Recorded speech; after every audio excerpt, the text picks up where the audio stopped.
Hey everybody, welcome back to the Royal Read. I am so glad you decided to stop by and see what I'm reading on. But before we get started, you know how we do it over here. If you have been here before, you already know that we do our super thanks first. So let me roll that beautiful bean footage.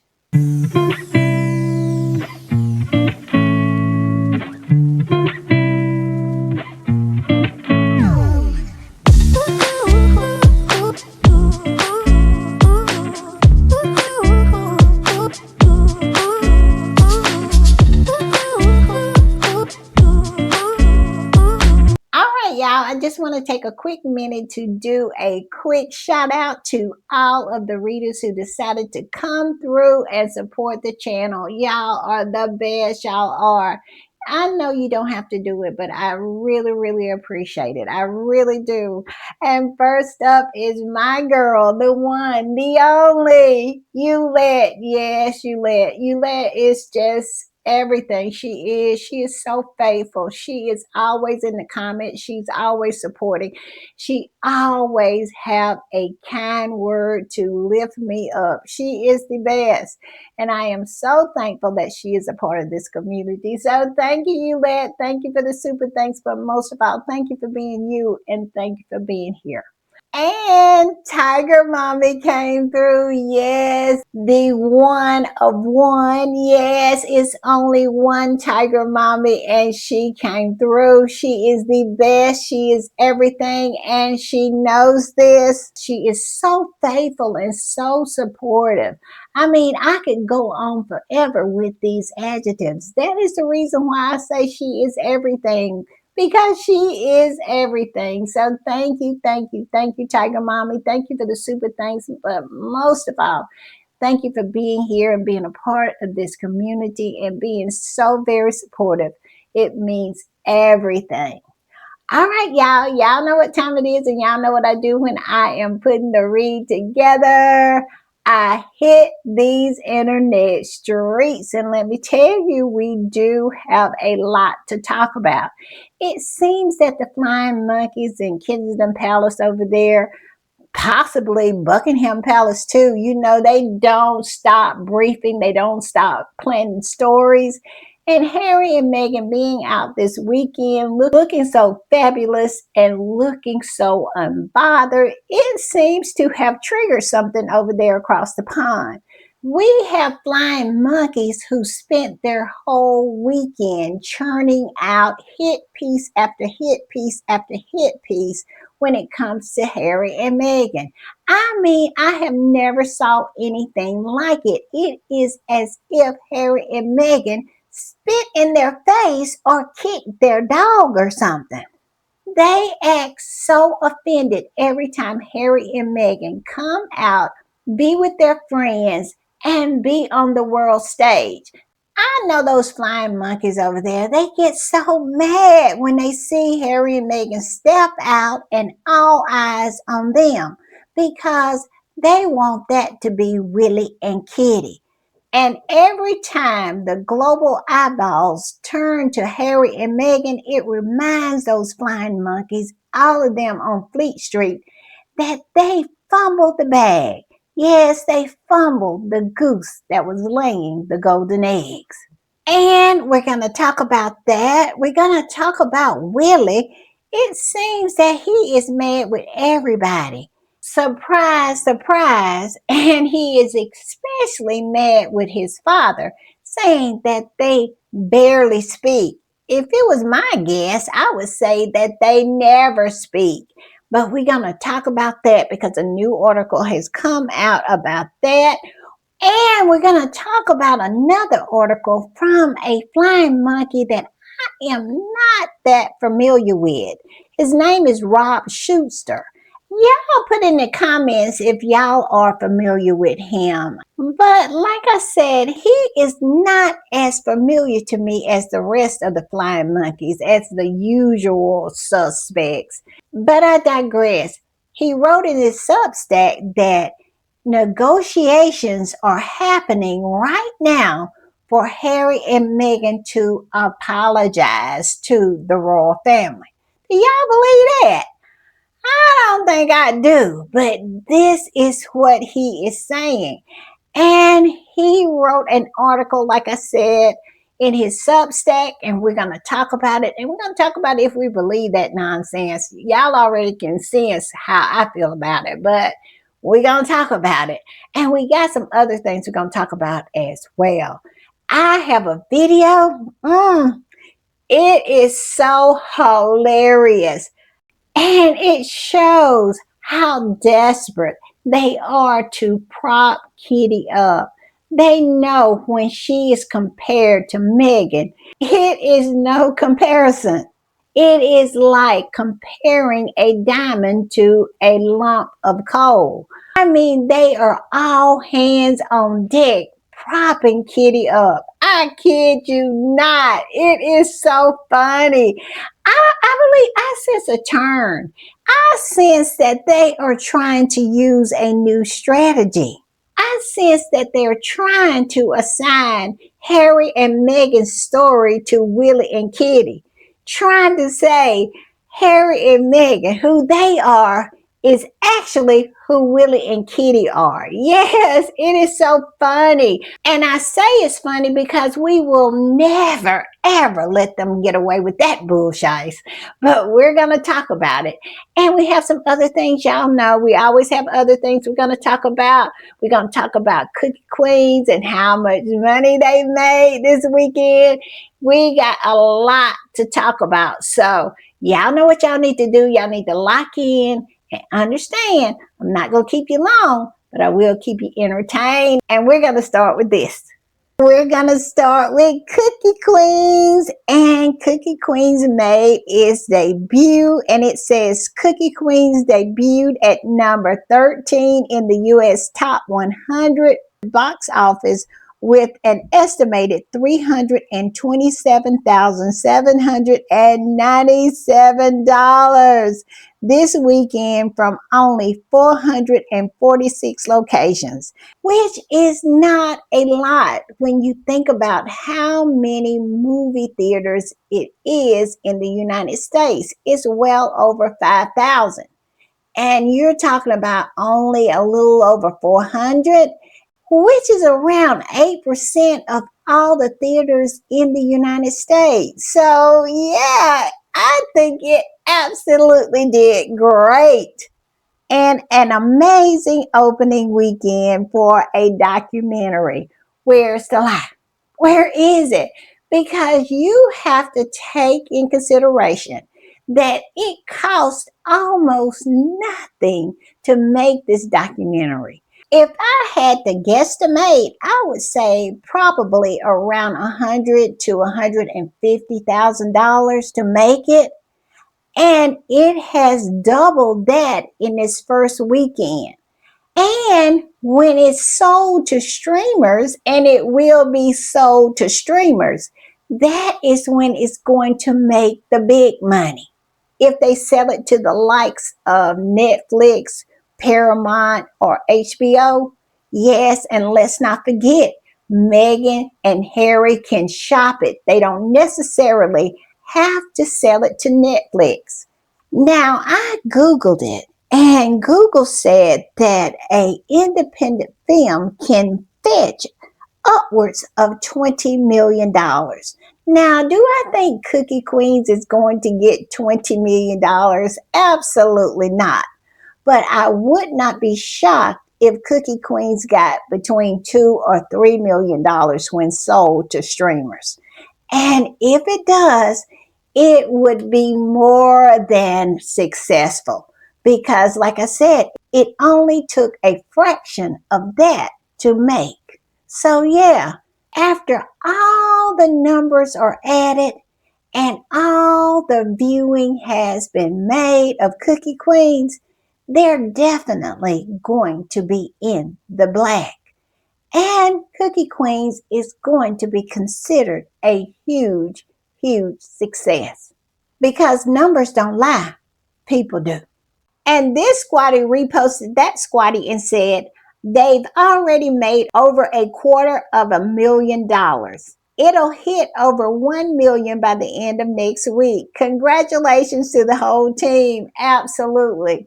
Now, y'all, I went to see it. I did. It was so good. And you get so caught up in all the different stories. My favorite was Olive. She is extraordinary. I cannot wait to see her on the red carpet at the Oscars because she is absolutely going to knock it out of the park. She has this personality. She stole the movie. I'm just going to say it. She stole the movie. She is just so cute. And it is just such a good movie. It takes you, I mean, before you know it, you're involved. You're so involved with their stories. You're rooting for them. You feel sad. It's just a whole lot of different emotions. So, yeah, it is so good. And if you get a chance, please, please, please go see Cookie Queens. Yes, because I promise you, you're going to enjoy yourself. And this happened. Our favorite prince is up for another award. Chris Byron Smith posted this and said, another recognition for Prince Harry's Travelers. We're excited to announce that we've been shortlisted as a finalist in the KIF IDEA Idea Awards 2026. Over 490 entries were submitted from around the world this year. So Harry is up for another award, the Skiff IDEA Idea Awards 2026. Yes, come on through, Harry, come on through. Always, always putting the points on the board. And this was in Hello Magazine talking about Harry and Meghan at the gala. And it says, spotted, Meghan Markle wears Princess Diana's iconic sapphire earrings for a night out with Prince Harry. Yes, Meghan had on Diana's earrings. And this squatty posted about it. Well, it's a repost, and the original post said, as Meghan should. Exactly. Exactly. This is people, though. People said Meghan Markle steps out in Princess Diana's diamond and sapphire earrings on date night with Prince Harry to support David Foster. And the squatty that reposted this said, I love the fact that Harry picked out the most gorgeous, elegant, timeless, and classy pieces from Diana's collection to give to her. He has impeccable taste when it comes to jewelry for Meghan. Now, this is my belief and my theory. I believe that Harry never had the opportunity to pick anything from Diana's collection. They just gave him what they wanted him to have for Meghan. I believe they gave Meghan what Kitty and Willie did not want. And the reason I say that is because if you look at all of the jewelry that Kitty wears that once belonged to Diana, it is all the huge pieces. Meghan was given the smaller of the pieces. She has the more demure pieces.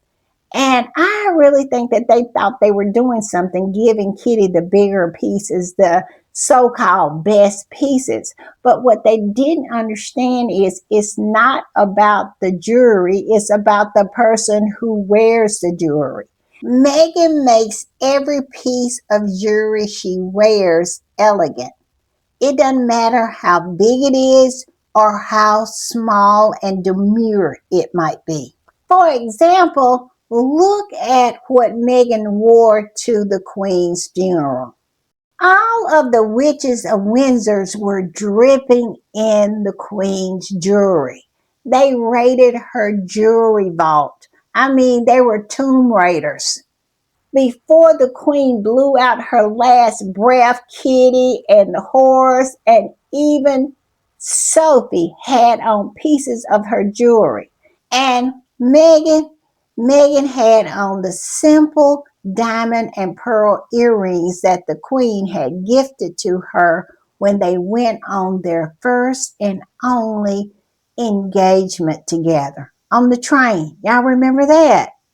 And that was all the news media could talk about. They wasn't talking about how Kitty and the horse and even Sophie was dripping in the queen's jewelry. Now that's what they thought was going to be the story. They really did. But no, the story was the simple diamond and pearl earrings that the queen had gifted to Meghan. It was the only jewelry that Meghan wore, and it was just perfect because they were just dripping, especially Kitty. She had on the queen's pearls, she had the queen's earrings, she was dripping in it. But Meghan on the other hand, only had on one pair of diamond and pearl earrings, the diamond and pearl earrings that the queen had gifted to her on their one and only engagement when they rode on the royal train. They wasn't talking about all the jewelry that they were dripping in that was the queen's. No, they talked about the simple diamond and pearl earrings that Meghan wore. Why? Because they were of sentimental value, not intrinsic value like what they had on, but sentimental value. They had a story. And that is what I mean. It's not about how big the pieces are, it's about the person who's wearing it and how they showcase it and how they allow the jury to tell the story. But I really believe they tried it and they gave Meghan the smaller of the pieces. And correct me if I'm wrong, but the only big piece of jewelry of Diana's that Meghan got was her freedom ring, the large aquamarine that Meghan wore after her wedding, and the one Diana bought after her divorce. I saw in an article where they had started to try to call it the divorce ring. No, Diana called it the freedom ring. And I believe they stopped calling it the freedom ring because Meghan has it now. And they don't want to make that connection. But I just think it is absolute providence that Meghan got Diana's freedom ring and Kitty got the cursed sapphire and diamond one. Every time I think about that, it makes me smile. Y'all tell me what y'all think, but I just think that is providence. And this squatty posted about it and said Meghan 45 paid homage to her late mother-in-law, Princess Diana, by wearing her sapphire blue earrings, which stood out with her hair swept back in an updo. The Duchess owns several pieces of jewelry from Princess Diana's personal collection and has previously worn Diana's earrings at public events. Pieces from Diana's collection that Meghan owns includes her butterfly earrings and matching cuff bracelet, a diamond tennis bracelet, her Cartier Tank Lewis watch, and Diana's iconic aquamarine ring, widely dubbed as the divorce ring. No, it's the freedom ring. And this squatty posted that and said they get jealous that Meghan wears Diana's jewelry. Where is the lie? Because every time Harry and Meghan go out, every time they show their face, every time they are on the world stage, and especially if Meghan has a piece of Diana's jewelry on, they lose their rabbit minds. And I believe that is the reason why we had so many hit pieces this weekend. Because they don't want Meghan to wear Diana's jewelry. They don't want Meghan to have Diana's son. They don't want Meghan to have Diana's grandchildren. They are jealous. And when they get jealous, it's hit piece after hit piece after hit piece. Plus the desperation that they have started calling Diana's freedom ring the divorce ring. And I am in full agreement with this squatty that them seeing Meghan out looking this good. And she is wearing Diana's earrings and has Diana's son, the son that they fantasize about marrying. It triggers something. It really does. In the ugly old hags, the skanks, the trolls, and the derangers. And let's not forget the flying monkeys.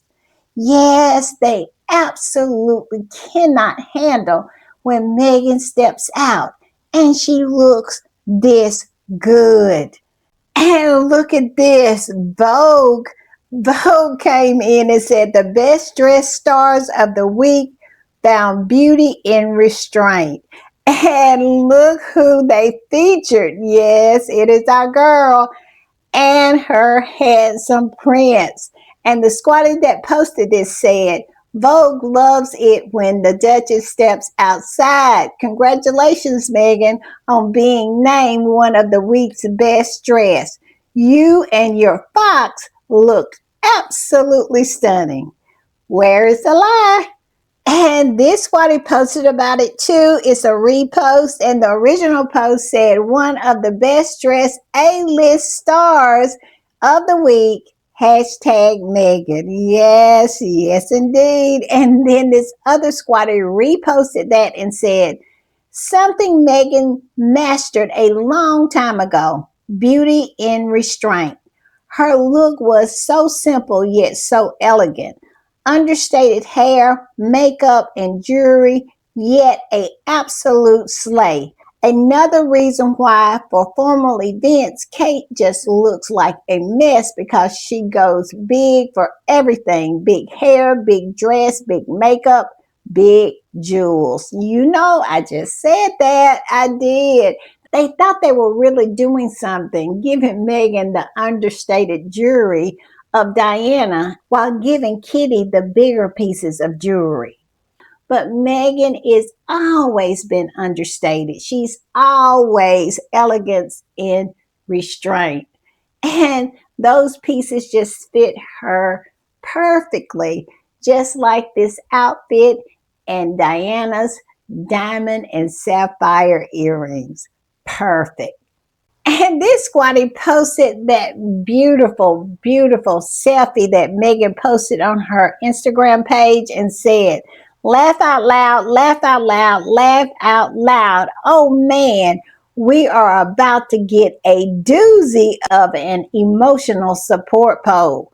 Well, we didn't get an emotional support poll. We got an onslaught of nothing but negative articles, hit piece after hit piece after hit piece.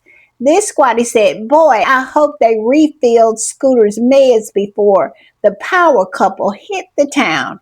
Boy's probably freaking out in his closet. Yes, he was dialing up all of those editors over on Fleet Street, telling them to send out the flying monkeys to attack Harry and Meghan, to bring them down a peg or two, as they say. They just cannot allow Harry and Meghan just to be. They don't bother anybody, but they cannot help themselves. Every time Harry and Meghan steps out or does anything incoming, nothing but attack after attack after attack. And the first flying monkey that came out swinging and attacking Harry and Meghan was that old no-neck Sarah Vine. And yes, she wrote an article in the Fail, and this is what they posted. It says, Sarah Vine, why after 10 years of Harry and Meghan, these two little known incidents stay with me. Her mask slipped, but for all of her mistakes, she's not solely responsible for the shambles that followed. And I want her to let me know what shambles that she speaks of. The shambles that they have created, the shambles that that family over there has created. Harry and Meghan do nothing but mind their business. And them minding their business leaves all of the flying monkeys over there on Fleet Street and that family in shambles. They create the shambles. Emily Andrews wrote an article about how Willie and Kitty had crisis talks after Harry and Meghan had left the United Kingdom.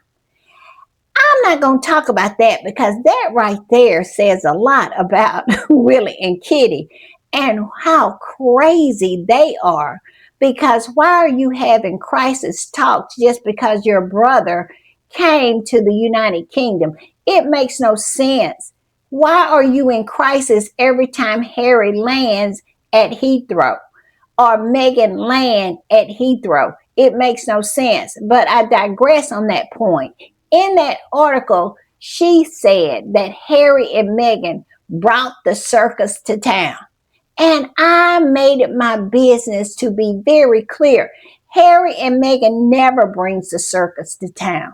The circus is already there when they get there. The same as this nonsense saying the shambles. How did she put it? The shambles that followed. The shambles were following Harry and Meghan. That paper that she works for and the rest of those rags and that family coordinated together to create a smear campaign that every time Harry and Meghan does something, they create the shambles, they create the chaos, they create the circus, and then want to try to assign all of that to Harry and Meghan when they know that they are the ones that are creating it. And let me tell you, Squatties went in on her. And it was not a low that was too low for Squatties to go. And I agree with that. It is no low is too low for Squatties to go because it's no low too low for them to go. If anything, any flaw about Meghan, they go in, they write article after article after article. These people attack children. They do. They attack Princess Lily. They attack Prince Archie.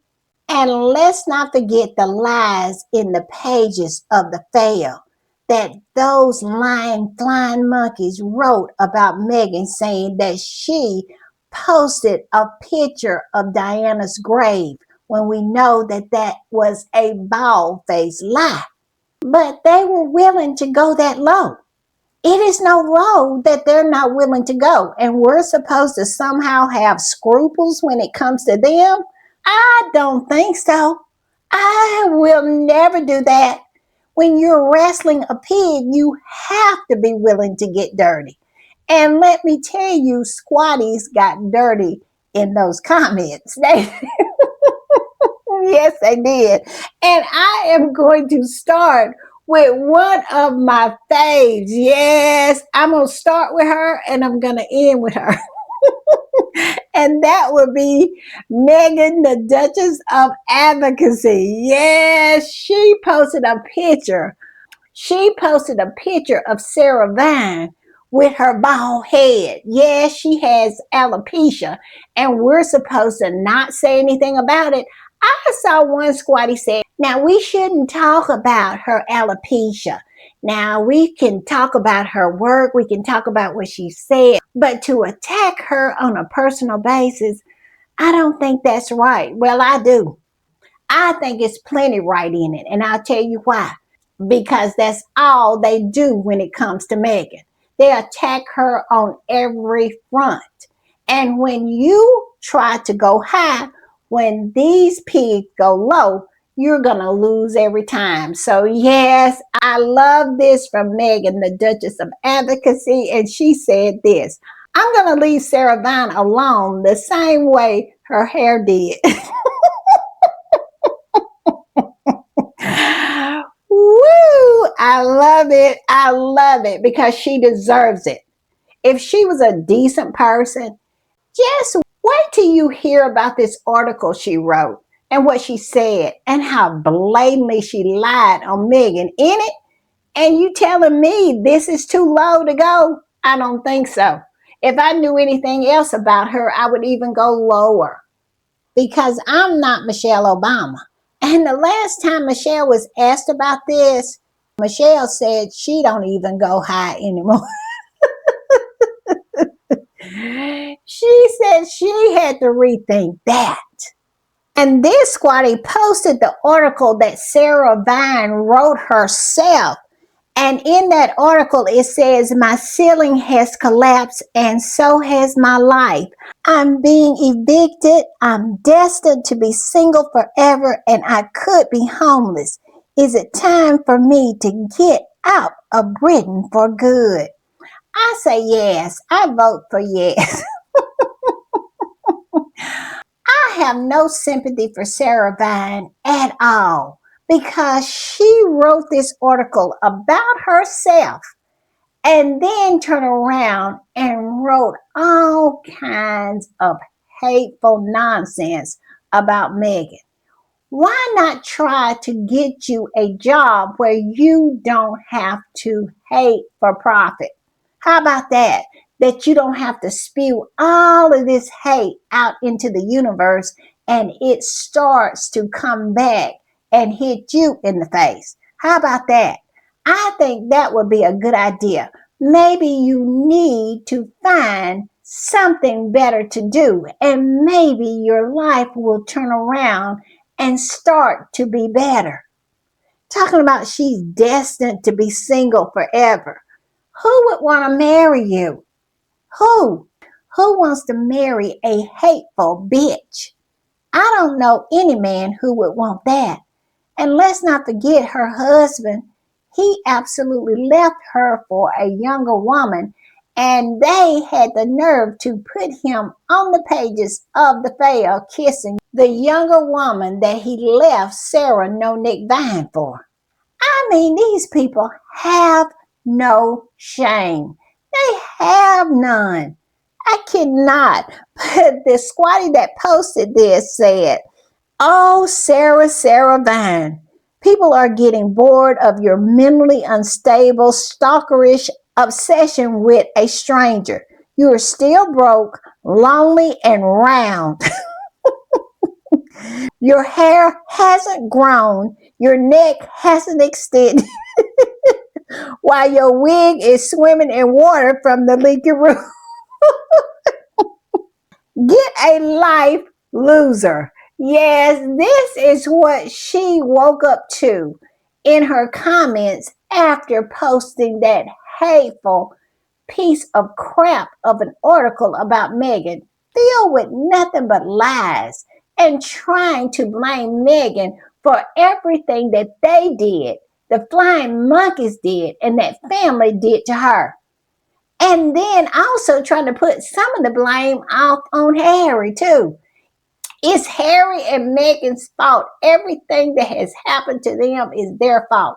That's what they want us to believe. That the flying monkeys in that family didn't do anything to motivate Harry and Meghan to leave. They want to say Harry and Meghan, they wanted to leave. They wanted to leave. Well, you cultivated the environment that motivated them to leave. And this squatty with the best name ever, Jesus H. Christ, said, I made AI read it. I mean, it was so many squatties saying, I can't read it. I cannot read it. It was on the archive. I could not read it either. I went over there and looked at it, but it was a bunch of crap. I mean, lying and rewriting of history. It was crazy. And this squatty said she could not read it. So she got AI to read it for her. And tell me, apparently they're switching to a blame Harry approach that won't work either.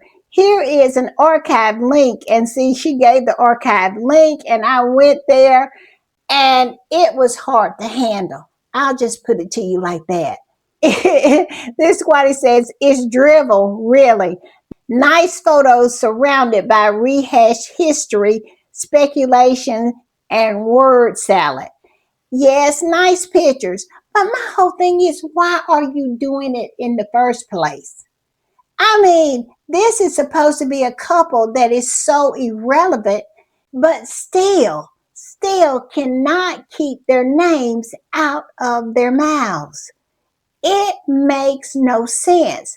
This woman is marking the 10th anniversary of Harry and Meghan's relationship. And all I can say to that is, why? Why are you doing it? These people do not know the meaning of the words move on. They don't know how to move on. It's been 10 years and 6 going on 7 years since they left that island nation. I mean, I cannot. Why are you doing this? That's the question I want to ask. Why? Why can't you move on? Why can't you focus on Willie and Kitty? That's what they want. That's what we want. That's what Harry and Meghan want. Why won't you move on? And I have to just keep on saying 10 years, 10 freaking years. You are still writing articles like this. It makes no sense. But I digress. This is what AI said about the article. It says Sarah Vine marked a decade of Prince Harry and Meghan Markle's relationship.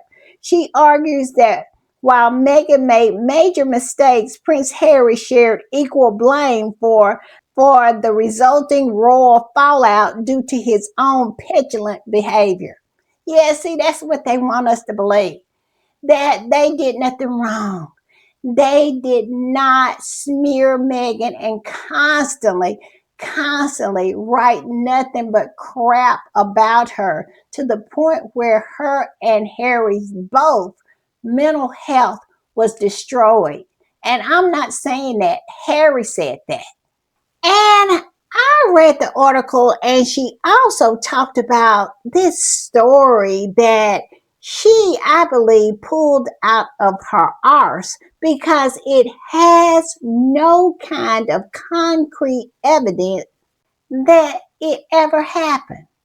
This is what she wants us to believe, that a friend of hers was at a hotel where Meghan was at, and they were having some kind of event, and Meghan got a free gift basket in her room.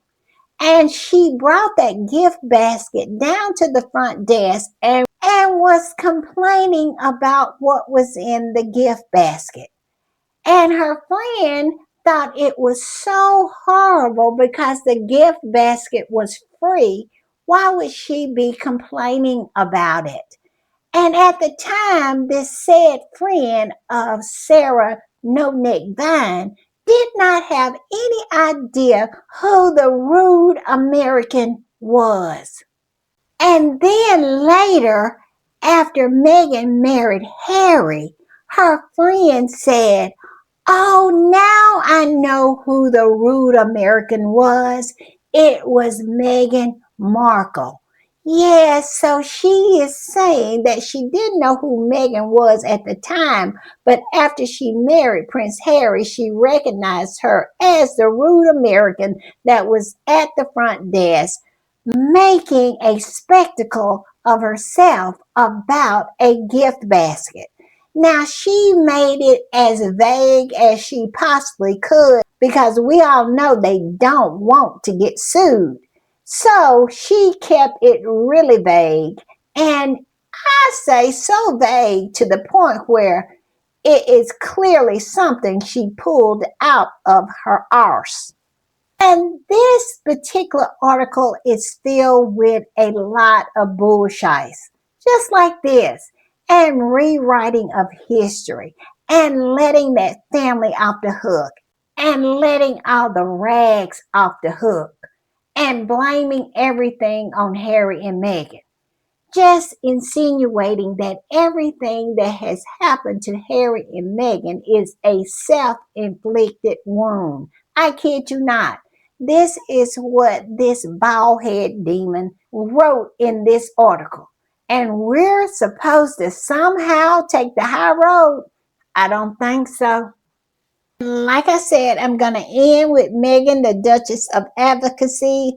She posted the article from Sarah Vine. It says, Sarah Vine, 10 years of Meghan, what might have been and where it all went wrong. And Meghan, the Duchess of Advocacy, and she said in her infamous wisdom, 10 years of Sarah Vine telling us how miserable her life has been. Her husband dumped her, and she has no neck or hair. Pow.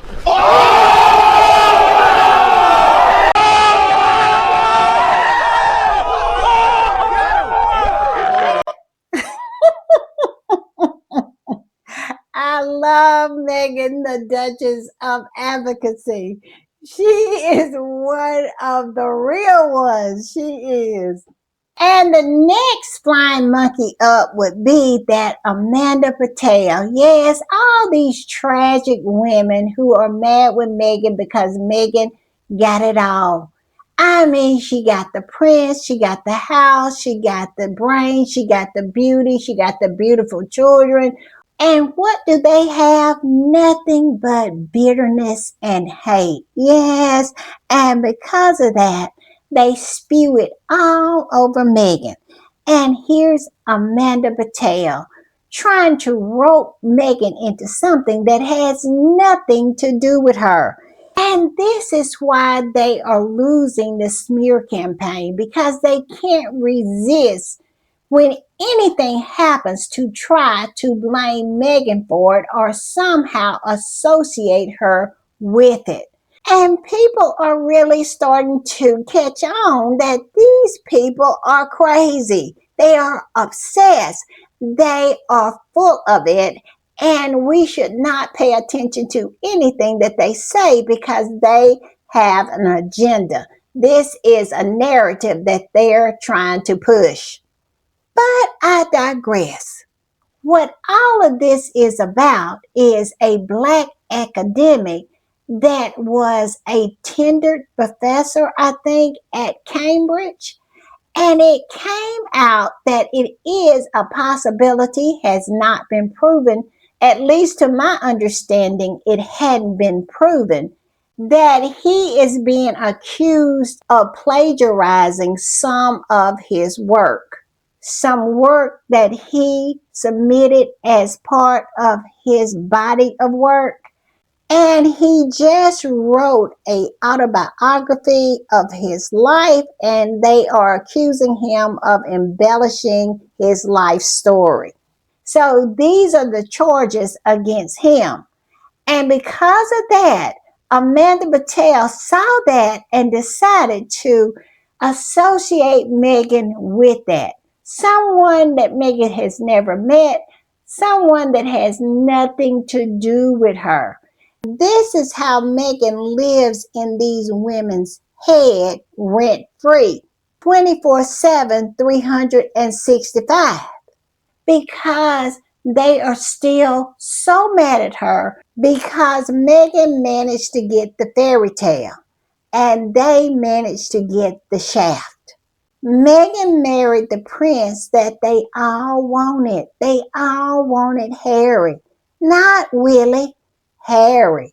And that is the reason why they're so mad. And they do nothing but spew their hatred and disappointment all over Meghan every chance they get. Because she got the fairy tale and they got men who leave them for younger women.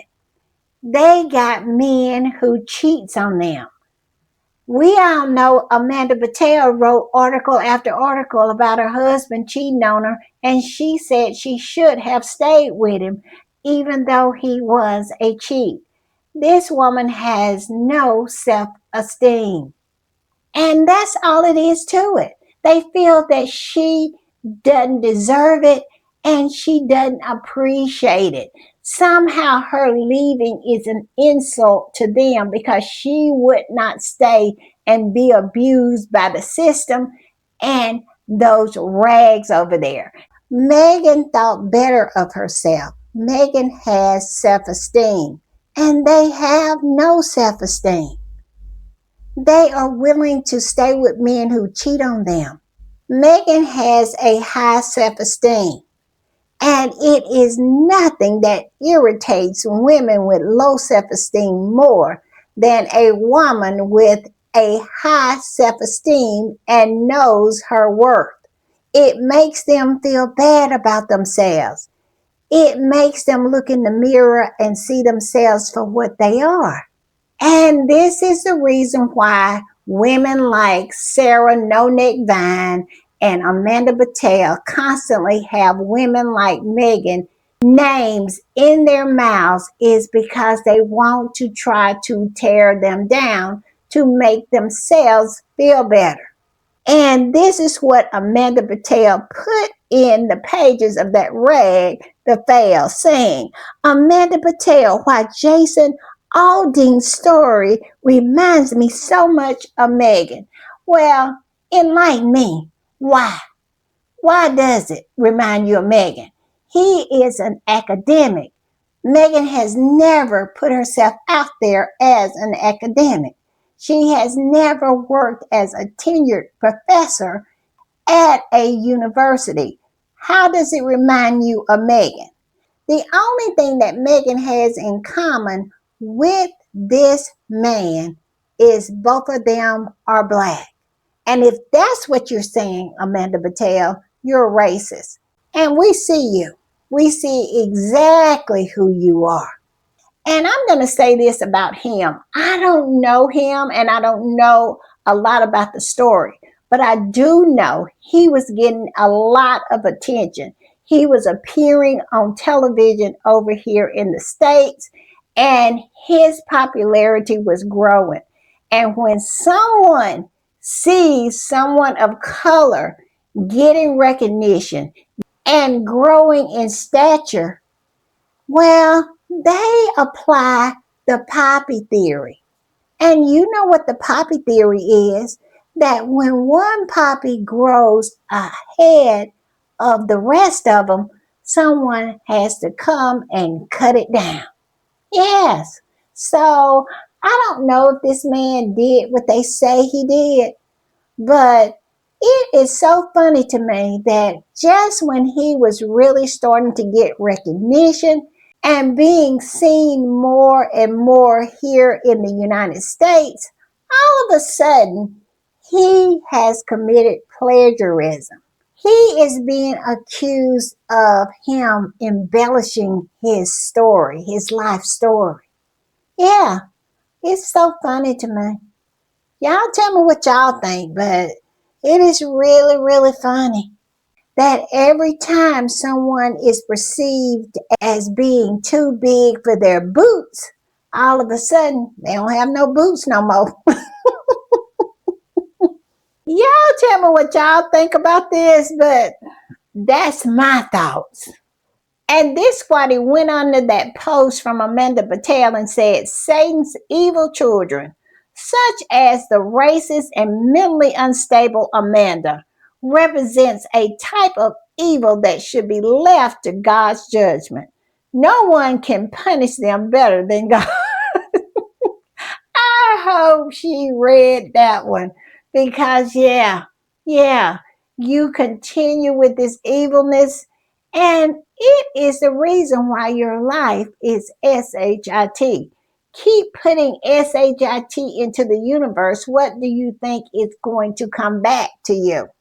Now, Fama Nagra wrote about this, and the title of the article is Amanda Patel Weaponized One Black Academic's Fall to Smear Megan Sussex. Now, I'm not going to read the whole article, but I want to read the part where it says the real story is Amanda Patel's obsession.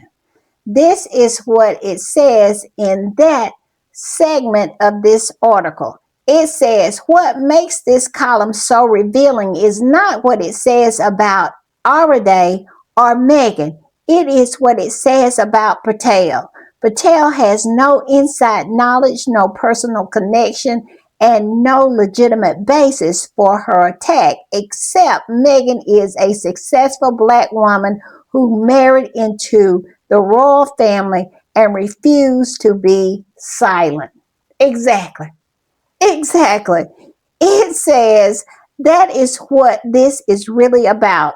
Megan's success, her visibility, and her refusal to perform gratitude has made her a target. Prince Harry also loves her furiously and has repeatedly defended Meghan publicly against press attacks, beginning with his extraordinary 2016 statement condemning racist and sexist coverage. Exactly. Harry loving her so fiercely, it does something to the demons. It does. It stirs the demons in their spirit because they are jealous. They're jealous that they don't have a man who loves them like Harry loves Meghan. And also the part where they said they mad because Meghan is not grateful.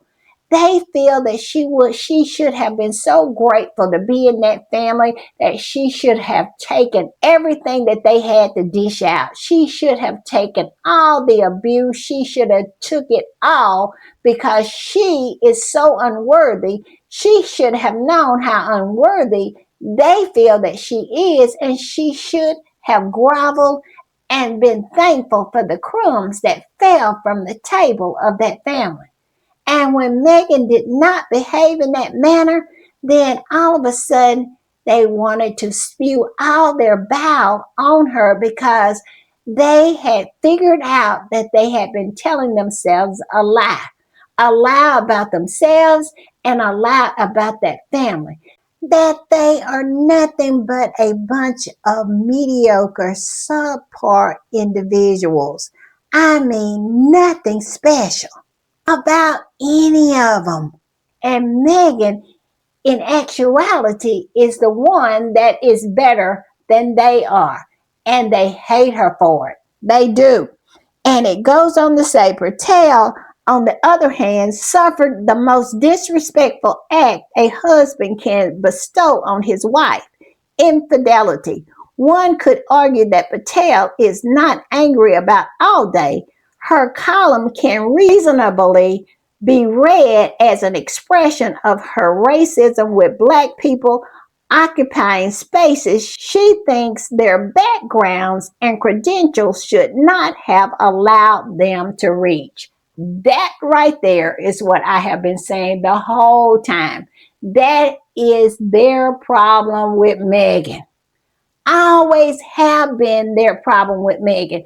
And when Meghan got into these spaces that they felt she never should have been allowed to be in, she turned around and outshined the ones who are supposedly supposed to be there, at least in Amanda Patel's mind. Meghan outdid them all, and because of that, they hated her even more.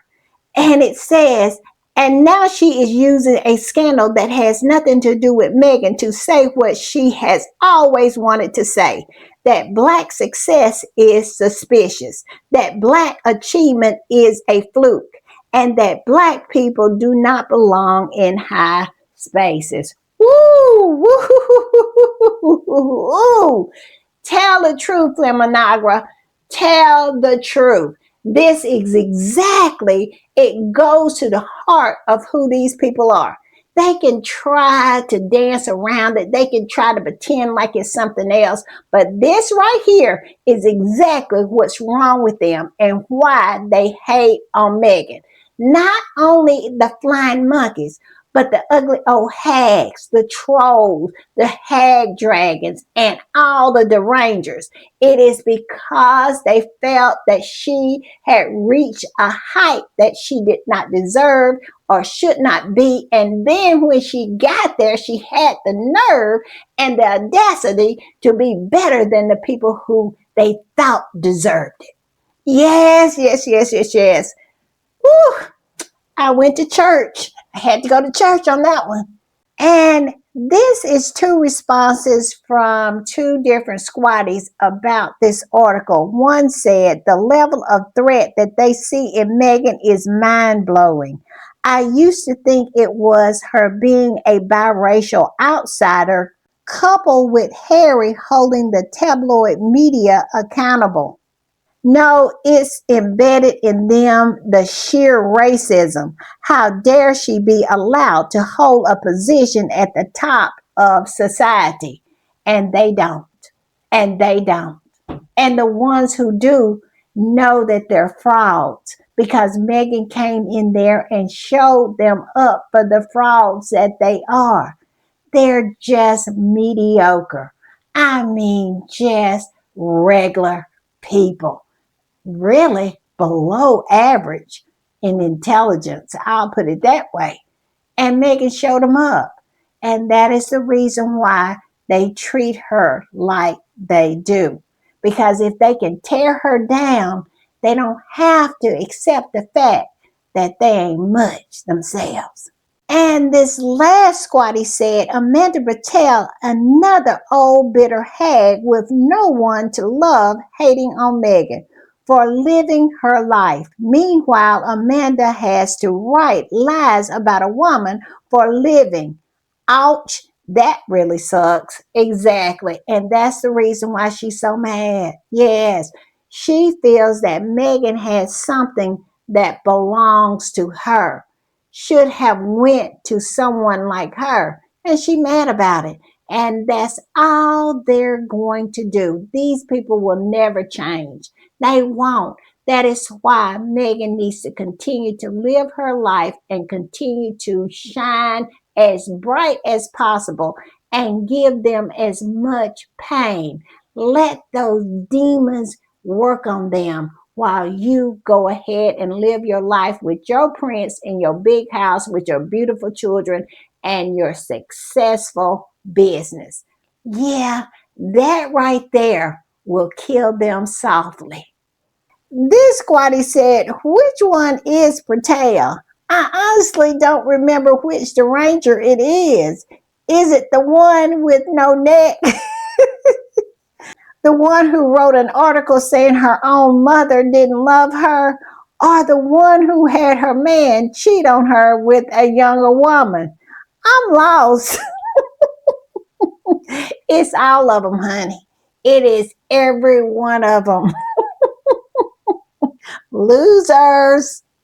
And speaking of loser, this loser, I'm telling you, she stayed up all weekend just churning out article after article after article about Megan. Her name is Jasmine Carey, and she wrote article after article after article. I kid you not. Look at this.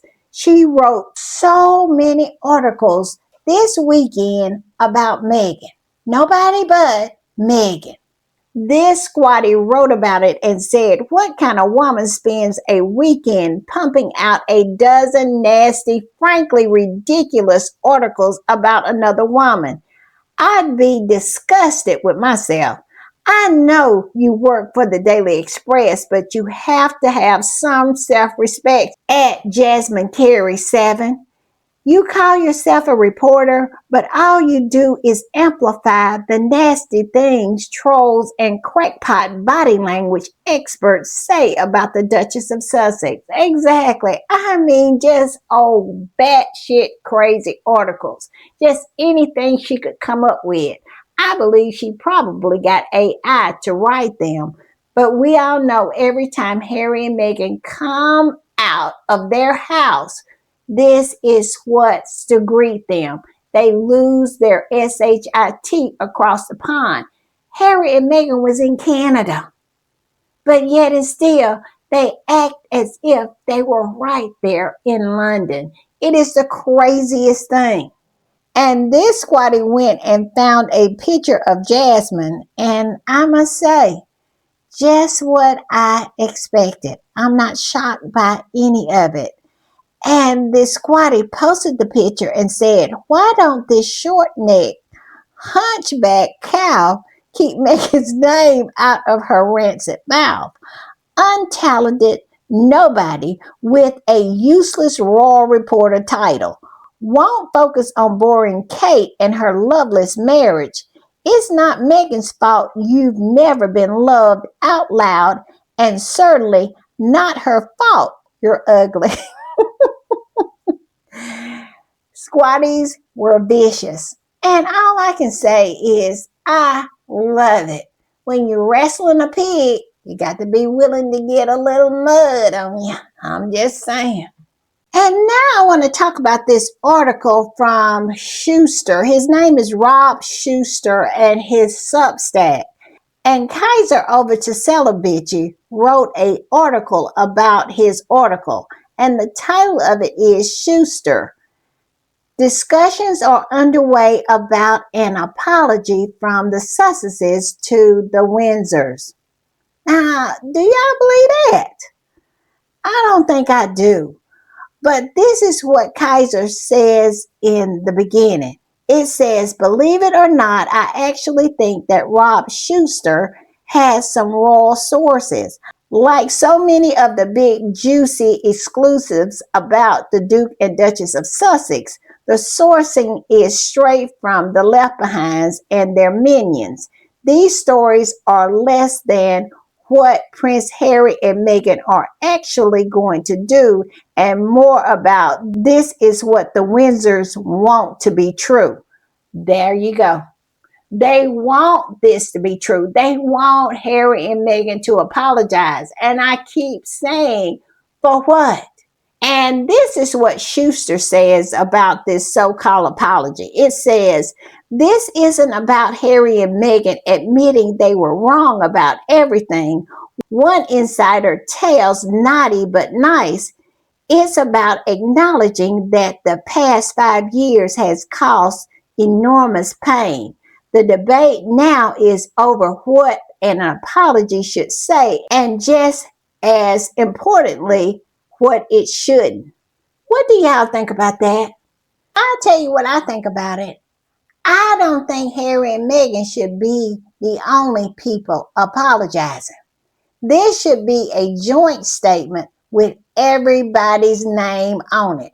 It should have the turd, it should have his horse, it should have Willie and his mannequin wife. If Harry and Meghan's name is going to be on there, it should be all of them. And like I said, if I was Harry and Meghan, which I am not Harry and Meghan, but I wouldn't be out there by myself.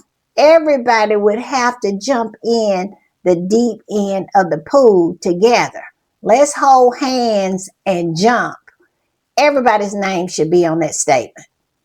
Everybody needs to say something. Y'all tell me what y'all think. But this is also what he said. He said, Insider says several drafts of a possible statement has already been discussed, focusing on regret for the breakdown of the family relationship rather than revisiting specific allegations made over the years. And that is the reason why everybody's name should be on it. Not just Harry and Meghan. It says an apology doesn't have to be a surrender. A palace source tells naughty but nice. It's an acknowledgement that the family feud went too far. Charles wants peace, but he also wants respect. This could be the first real step towards both. Now, tell me what y'all think. Like I said, if it is a statement made, Harry and Meghan's names should not be the only one on it. And Kaiser said serious discussions are underway. Where? Because it sounds like these discussions are happening solely between Buckingham Palace and Kensington Palace. This has been Prince William's thing for years as well, even more so than King Charles' desire. William wants and demands an apology from Harry and Meghan. An apology for what, you might ask? Well, William has a whole ass list. William wants Harry to apologize for marrying Meghan, refusing to divorce Meghan, leaving the UK with Meghan, refusing to come back groveling back to the UK without Meghan, sitting beside Meghan during the Oprah interview, calling William Trapp, being more charismatic than William, refusing to stop doing anything resembling royal work, writing spare, and on and on and on. Where is the lie? That is hilarious. But it's true. It is rooted in the truth. This nonsense list is what he wants an apology for. I cannot. I found this, a Swati posted it, and it is from, I think, a psychologist. And it says you can't mistreat people and then act like they betrayed you. That's delusion. And that's exactly what has a grip on Kensington Palace. Those people are delusional. They are delulu. And I saw this and I said, this is exactly what someone needs to tell Willie and Kitty. As you can see, it is a chicken with a glass in her hand having a beverage and says, let me pour you a tall glass of get over it. Oh, and here's a straw so you can suck it up. That's exactly what Willie and Kitty needs to do. All right, y'all, I want to play y'all this video. And I laughed. I chuckle. I cackle. I'm telling you, whatever description you want to assign to how I reacted to this video, I'm telling you, they want Kitty to be Diana so bad. They don't want to admit that Meghan is closer to Diana than Kitty is. And they are going out of their way trying to make her into what they want her to be. They're trying to make a silk purse out of a sow's ear. And I saved the best for last. I'm going to play the clip and we'll talk on the other side. All right, y'all, this is where I had the video and YouTube made me take it out. They did. They said that it was copyrighted and that I could not play it. So what I'm going to do is I'm going to post it over on my Patreon page and you can just see it over there. That is the reason why I always encourage y'all to go over, at least get a free membership, because when things like this happen and they won't let me play something here on the YouTube, I post it over on Patreon. All right, y'all. Sorry again. I'm so sorry that they made me take it out.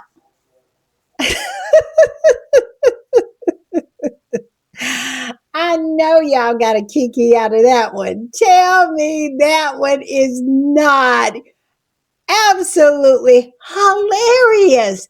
Is it not? I mean, talking about the hard sale. They are going in for the hard sale, aren't they? They know who she is, but they are really trying to sell her. Boy, it is so funny to me. I'm telling you, it took me a minute to get off the floor after watching that. I hope y'all got a kiki. I hope you did. Because let me tell you, I watched it, I know, at least 10 times. It is hilarious. Y'all know I love to end on a positive note, so I am going to post about the gala and how much it raised. It raised a huge amount of money. This squatty says the David Foster Foundation Gala attended by the Duke and Duchess raised 14 million pounds.